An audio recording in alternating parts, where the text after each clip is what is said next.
What if the person handing out flyers with your face on them was the same person who put you in the ground? That is not a hypothetical. That is exactly what happened in Grubbs, Arkansas, in the summer of 2020. A 25-year-old nurse named Sydney Sutherland went for an afternoon run on a road she had jogged her entire life, a road she knew by heart. A road in a town so small, so quiet, so ordinary, that the word danger had no real meaning there. And when she didn't come home, her community did what small towns do. They showed up, they searched, they prayed, they grieved together. And he was right there with them, holding candles, joining search parties, wrapping his arms around Sydney's mother and telling her everything was going to be okay, sitting in the same room as the people who loved her, watching them fall apart and saying nothing. The man who took Sydney Sutherland was not hiding in the shadows. He was standing in the light, right in front of everyone for days. That one detail, that single documented court-confirmed fact, is what separates this true crime case from almost anything you have heard before. And it is only the beginning of what investigators uncovered, because the deeper they dug, the worse it got. Before we talk about what happened to Sydney Sutherland, you need to know who she was, because in true crime, it is far too easy to reduce a victim to the worst moment of their story. To let the horror of how someone died overshadow the fullness of how they lived. Sydney Sutherland deserves better than that. And once you know her, you will understand exactly why this case hit the way it did, not just in Grubbs, Arkansas, but across the entire country. Sydney was born and raised in Grubbs, the youngest of 3 children. Her parents, Maggie and Dion Sutherland, raised her in the kind of home where family came first, full stop. She had 2 older brothers, Tyler and Sam, who were fiercely protective of her in that particular way. Older brothers are when they know their little sister is something special. And Sydney was special. Not in a way that demanded attention, but in a way that made everyone around her feel seen. People who knew her consistently described the same qualities: warm, genuine, intuitive, the kind of person who could walk into a room and immediately sense who was struggling, then quietly make her way over to that person without making a production of it. She did not perform kindness. She just lived it. Her relationship with her mother, Maggie, was something else entirely. These two were not just mother and daughter. They were best friends in the truest sense of the word. They talked multiple times a day, every single day. They shared everything. Maggie once said that Sydney was not just her daughter when she was her person, the one she called first for everything. Good news, bad news, no news at all. Just to talk, just to connect. That kind of bond does not just shape a person, it becomes a part of who they are. By the time Sydney was 25, she had built a life that reflected everything she valued. She was working as a nurse at Harris Medical Center, a career that fit her the way few careers fit anyone. Nursing gave her a framework for the things she had always done naturally, showing up for people on their worst days and making them feel less alone. She was good at it, genuinely good, the kind of nurse that patients remember long after they have gone home. Outside of work, Sydney was deeply committed to her health and fitness. She worked out almost every day, and running was not just exercise for her. It was her reset button, the thing she did when she needed to clear her head, process her thoughts, or simply feel like herself again. She ran the same rural roads around Grubbs regularly, familiar routes through familiar landscapes, the kind of routine that becomes almost meditative when you have done it enough times. She lived with her boyfriend of 4 years, Alex, and spent as much time as she could with her young nieces, who called her Aunt Sassy, a nickname that tells you everything you need to know about her personality. Playful, light, the kind of energy that fills a room and lingers after she leaves. In early August of 2020, Sydney and her family took a summer trip to Destin, Florida. A rare pause, a moment to breathe, relax, and just be together before returning to the rhythm of everyday life. They came back home on August 18th, and Sydney slipped right back into her routine without missing a beat. The next morning, she was already at the gym. That was Sydney, the kind of person who did not waste a day. On the afternoon of August 19th, she stopped by her mother's house to drop off some mail. It was a brief visit, it's nothing unusual, just the kind of casual drop-in that happened between them all the time. Before she left, Sydney mentioned her plans for the rest of the day. She was going to go home, maybe bake some brownies or cookies, and then head out for a run. Maggie, in that gentle way mothers do, reminded her she had already been to the gym that morning. Sydney smiled it off. Running was not a chore for her, it was a pleasure. As she walked out the door, she turned back one more time. "I love you, I'll talk to you later." Maggie said it back. "I love you too." Neither of them knew that those were the last words they would ever exchange. Sydney went home, set up her Apple Watch, and headed out onto County Road 41 near State Highway 18, a stretch of road between Newport and Grubbs that she had run more times than she could count. Open farmland on both sides. Sparse traffic. Long, flat, quiet. The kind of road where you can hear your own footsteps and your own thoughts. Exactly the kind of place Sydney went to feel free. Sometime between 2:30 and 3 in the afternoon, a UPS driver passed through that same stretch of road and noticed her jogging. He remembered it specifically because it was unusual to see anyone out there. Just Sydney, alone, running under the Arkansas sun, looking exactly the way she always did on her afternoon runs. A local farmer also reported seeing her that day. Said she looked fine, calm, uninjured, going about her run the way anyone would. And then she was gone. No distress call, no struggle reported, no final message sent. Her phone went silent. Her Snapchat went dark, and the road she had trusted her whole life swallowed her whole. When Sydney Sutherland did not come home, the people who loved her did not wait around hoping for the best. They knew immediately that something was wrong, because Sydney was not the kind of person who went quiet. She was not the kind of person who ignored messages or let calls go unanswered or disappeared without a word. That was simply not who she was. So when her phone started going straight to voicemail and her messages sat unread and her Snapchat showed zero activity, the people closest to her understood in their bones that this was not a misunderstanding. Alex noticed it first. Sydney had been gone longer than any normal run would take, and the silence from her end was the kind of silence that does not feel like peace. It feels like a door swinging open in the middle of the night. He called. No answer. He texted. Nothing. He reached out to Maggie, hoping she had heard something. She had not. The last time Maggie had seen her daughter was that brief afternoon visit, the one that ended with "I love you and I'll talk to you later." That was hours ago now. And the sun was going down. Police were notified, and a search began almost immediately. Officers, family members, and volunteers spread out across the roads and surrounding fields as evening fell over Jackson County. Flashlights moved through the darkness. Cars crept slowly along the roadsides, headlights scanning ditches and tree lines. The town of Grubbs, which on any other night would have been completely still by that hour, was alive with sirens and radio chatter and the quiet, desperate energy of people hoping they were wrong about what they were feeling. They were not wrong. By early the next morning, the search had expanded into something far larger than a small-town missing persons case typically draws.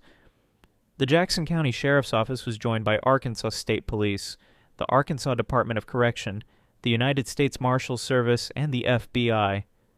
Helicopters swept overhead while hundreds of volunteers worked the ground below, moving through fields and tree lines and drainage ditches in a grid pattern that slowly, methodically eliminated possibility after possibility.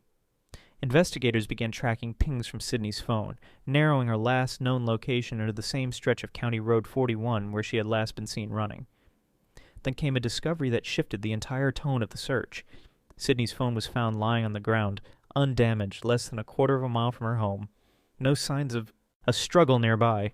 No obvious explanation. Just a phone sitting in the dirt on a road that should have been empty, telling investigators everything and nothing all at once. The longer the search went on, the heavier the silence became. Sydney was 5 feet 3 inches tall and weighed around 103 pounds. Small, petite. The kind of frame that makes the reality of an isolated rural road feel even more terrifying when you say it out loud. Anyone with bad intentions and enough nerve could have overpowered her out there without a single witness. That thought lived in the back of everyone's mind, even as they kept searching, kept calling her name, kept hoping. Then Maggie found something. While crawling along the roadside, scanning every inch of ground the way only a mother desperate for her child can, Maggie Sutherland spotted a small white bead lying in the dirt. She recognized it immediately. It had come from Sydney's bracelet. And in that moment, something shifted inside. Her. Not a thought, exactly. More like a knowing. The kind of certainty that bypasses logic and lands somewhere much deeper. Her daughter had not wandered off. Her daughter had not gotten lost or hurt herself or taken a detour somewhere. Something had been done to her, something deliberate, something violent. Maggie kept that truth inside her chest and kept searching anyway. Because what else do you do when you are a mother and your child is still out there somewhere? Vigils formed as the hours stretched on. Candles lined the roadsides. Prayers were spoken aloud and silently, and in every form that grief takes when it has not yet been given a name. The community of Grubbs held itself together with the kind of fragile solidarity that only forms when a town is genuinely, collectively terrified.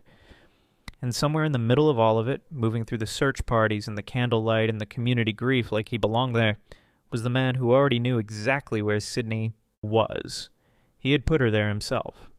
On the morning of August 21st, 2 days after Sydney vanished, authorities announced they were actively working several promising leads. The language was careful, measured, the kind of official statement designed to maintain hope without making promises. Hours later, that hope collapsed entirely. Sydney Sutherland's body was found buried in a shallow grave in a field just miles from where she'd been running, the same area that search teams had already covered, ground that had already been walked, a location so close to home that the distance between where she had set out and where she ended up is almost impossible to process. The medical examiner's findings confirmed what no one wanted to accept. Sydney had died as a result of multiple blunt force injuries. The violence that had been done to her was not ambiguous. It was not an accident. It was deliberate, brutal, and complete. Jackson County Sheriff David Lucas, a man who had known Sydney personally, who had watched her grow up alongside his own children, stood before the cameras and told the public what investigators had found. The weight of it was visible on his face. This was not just a case to him. This was a girl he had known, a family he cared about, a community he was supposed to protect, and someone had reached into the middle of all of that and taken something that could never be returned. The missing persons case was now a homicide investigation, and the question that gripped every single person in Grubbs, Arkansas, the question that investigators were already quietly closing in on, was the same question that would eventually shock the entire country. Who? In a town of 300 people, the question of who is never supposed to be complicated. Everyone knows everyone. Everyone knows their neighbors' children, their neighbors' trucks, their neighbors' routines. That familiarity is supposed to be a form of protection, a built-in system of accountability. If something goes wrong, someone saw something, someone knows something. The community itself becomes the safeguard, but that same familiarity can also be the perfect cover. 2 days after Sydney Sutherland's body was recovered, investigators named their suspect. His name was Quake Llewellyn. He was 28 years old, a local farmer, a third-generation landowner who managed thousands of acres of Jackson County farmland. He was married. He had stepchildren. His family had deep roots in the community, the kind of roots that earn you a reputation before you have ever done a single thing to deserve it. In fact, just a few years earlier, the Llewellyn family had been recognized as Jackson County's Farm Family of the Year. He was not a stranger. He was not an outsider. He was as embedded in that community as anyone could be, and he had spent the last 2 days standing in the middle of the search for the woman he had killed. Let that settle for a moment. While Maggie Sutherland was crawling along roadsides looking for traces of her daughter, while Alex was making calls and waiting for news that never came. While hundreds of volunteers were walking fields in the August heat hoping to find Sydney alive, Quake Llewellyn was right there with them, joining search parties, participating in online groups dedicated to finding her, showing up where the grief was loudest and making himself part of it. At one point, he hugged Maggie Sutherland. He stood in front of a grieving mother, wrapped his arms around her, and offered comfort. Maggie later recalled that something felt off during that interaction. She could not name it at the time, could not point to anything specific, but she trusted that feeling enough to ask him directly whether he had seen anything unusual the day Sydney disappeared. He told her calmly that he had seen Sydney running and that everything had looked completely normal, nothing out of the ordinary, nothing to worry about. He looked her in the eyes and said that. What investigators would later piece together told an entirely different story. Quake had actually come forward to police on his own, presenting himself as someone who might have been one of the last people to see Sydney alive. It was a calculated move, the kind of positioning that either the mark of extraordinary arrogance or extraordinary panic, and in this case it appears to have been both. He and his father voluntarily consented to having their vehicles searched, a gesture designed to look like cooperation. It did not go the way he planned. Officers examining Quake's pickup truck found blood on the tailgate. Not a smear, not an ambiguous trace, but physical evidence significant enough to redirect the entire investigation. From that point forward, and every piece of evidence that emerged pointed in the same direction. Digital evidence was particularly damning. Data pulled from Quake's phone placed him in the same area where Sydney's phone had been found discarded on the road. The location data told a story of movement that had no innocent explanation. Sydney's body was ultimately recovered near land directly associated with his farming operation, ground he knew intimately, ground he had chosen deliberately. Surveillance footage from his property showed him leaving in his truck and returning sometime later. The truck that came back was not identical to the truck that left. There was visible damage that had not been there before. When the evidence made denial impossible, Quake Llewellyn confessed. His account as he gave it was this. He had been driving westbound on County Road 41 when he saw Sydney running. He claimed that a cloud of dust had obscured his vision and that he had struck her accidentally with his truck. He framed it as a terrible, tragic accident, an awful moment of bad visibility that had spiraled into something unthinkable. Arkansas State Police did not accept that version of events, not even close. Based on the physical evidence and the data investigators had compiled, authorities concluded that Quake had not accidentally struck Sydney. He had intentionally turned his vehicle around, accelerated in her direction, and made a deliberate choice to hit her. What followed was not a panicked response to a terrible accident. It was a sequence of calculated predatory actions carried out by someone who knew exactly what he was doing and exactly where he was going to take her. He loaded Sydney into the bed of his truck. He drove to a remote area connected to his farmland. He assaulted her. He beat her. And then he buried her in a shallow grave in a field that he knew would be difficult for searchers to locate, on land he controlled, in a county where his family name carried weight. Then he went back to town and joined the search. The clothing investigators recovered from a laundry basket at his mother's house added another layer of physical evidence to an already overwhelming case. Black shirt with blonde hair attached. A pair of black and pink shorts, items he had worn during the crime and had not yet disposed of, either out of carelessness or a belief that he had done enough to protect himself. He had not done nearly enough. Quake Llewellyn was formally charged with capital murder, rape, kidnapping, and abuse of a corpse. He entered a not guilty plea. A psychological evaluation was ordered, and he was found mentally competent to stand trial. With the charges as filed, he was facing the possibility of execution. In the days and weeks that followed his arrest, details about Quake's behavior prior to the crime began to surface through community channels and anonymous sources. Accounts described a pattern of conduct that, in hindsight, painted a deeply troubling picture of who this man had been long before August 19, 2020. Reports of stalking behavior, of watching women from distances they did not know about, of a pattern that had gone unaddressed and unconfronted until it culminated in the worst possible outcome. His wife filed for divorce shortly after his arrest. Investigators confirmed she had no prior knowledge of what her husband had done. She was, by every account, another person left to rebuild a life that had been quietly destroyed by someone she thought she knew. In Grubbs, the shock of Quake's arrest did not fade quickly, because this was not the story of a predator who had drifted into town from somewhere else. This was someone who had grown up there, someone whose family had farmed that land for generations, someone who had sat at community events and waved from the road and been trusted without question, because trust in a place like Grubbs is not earned one interaction at a time. It is inherited, it is assumed, it is given freely because that is simply what small towns do. In this case, that trust had been used as a weapon. When a case like this moves from the streets into the courtroom, something changes. The rawness of it gets filtered through procedure, through legal language, through a system that was designed to process facts and assign consequences, rather than fully reckon with the human weight of what happened. For Sydney Sutherland's family, the months between Quake Llewellyn's arrest and the resolution of his case were not a path toward healing. They were an extension of the nightmare, stretched out across court dates and legal filings, and a process that moves at its own pace regardless of what the people most affected by it need. Quake had entered a not guilty plea following his arrest in August 2020. A psychiatric evaluation was ordered to determine whether he was mentally competent to stand trial. The results came back confirming what prosecutors had already suspected. Quake Llewellyn was competent. He understood the charges against him.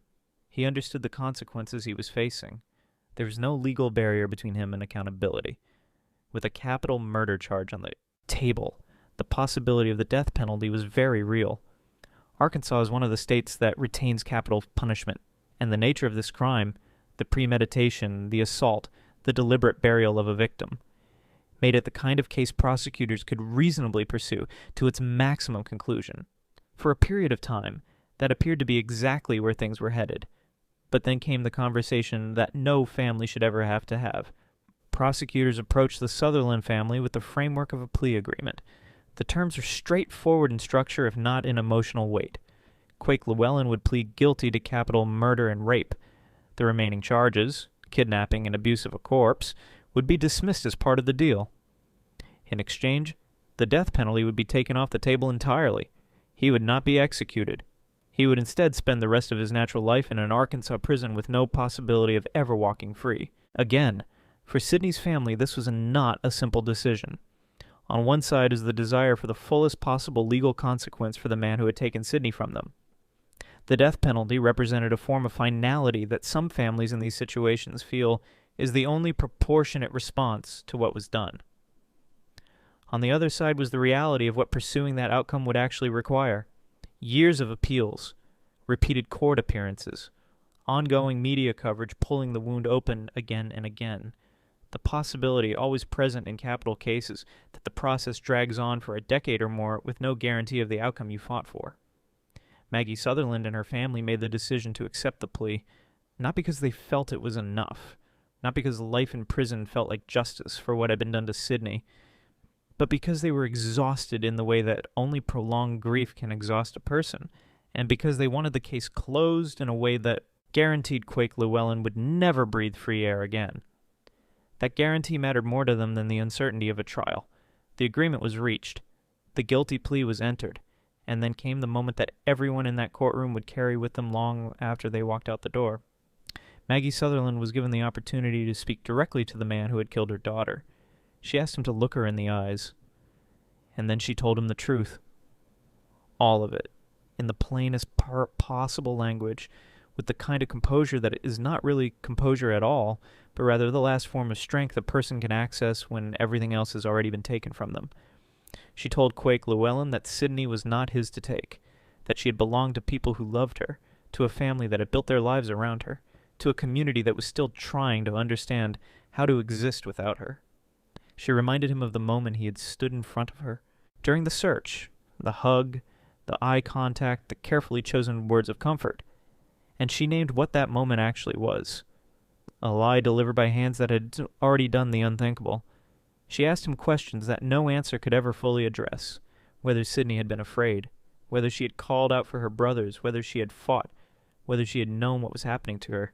The questions were not asked because Maggie expected meaningful answers from the man sitting across from her. They were asked because they were the questions that had lived inside her every single day since August 19th, 2020, and she deserved the space to speak them out loud in a room where he had no choice but to sit and hear them. She ended her statement with something that stopped the room. She said that true justice, the only justice that would ever feel real to her, would be having her daughter back. And that was the one thing no sentence, no plea deal, no courtroom, and no legal system on earth could ever give her. Quake Llewellyn was sentenced to life in prison without the possibility of parole. He was led out of that courtroom and into a future of permanent confinement, and the legal chapter of Sydney Sutherland's story came to a close. But for Maggie, for Alex, for Tyler and Sam, for everyone who had known and loved Sydney, there is no closing chapter. There is only the ongoing daily reality of a world that has her absence permanently built into it, a phone that does not ring with her voice on the other end, a chair that stays empty at family gatherings, a road in Grubbs, Arkansas that looks exactly the same as it always did and means something completely different now. The courtroom gave the Sutherland family the only thing it could give them: certainty, the knowledge that the man responsible would never have the opportunity to do this to anyone else, that he would live out the rest of his days behind walls, stripped of the freedom and the community trust he had exploited so completely. It was not enough. It never could be, but it was something. And for a family that had already lost so much, something was what they chose to hold on to. When the courtroom doors closed and the legal proceedings ended, the town of Grubbs, Arkansas, was left to do the hardest thing any community can be asked to do: not seek justice, not demand answers, not follow a case through its procedural steps until a verdict is reached.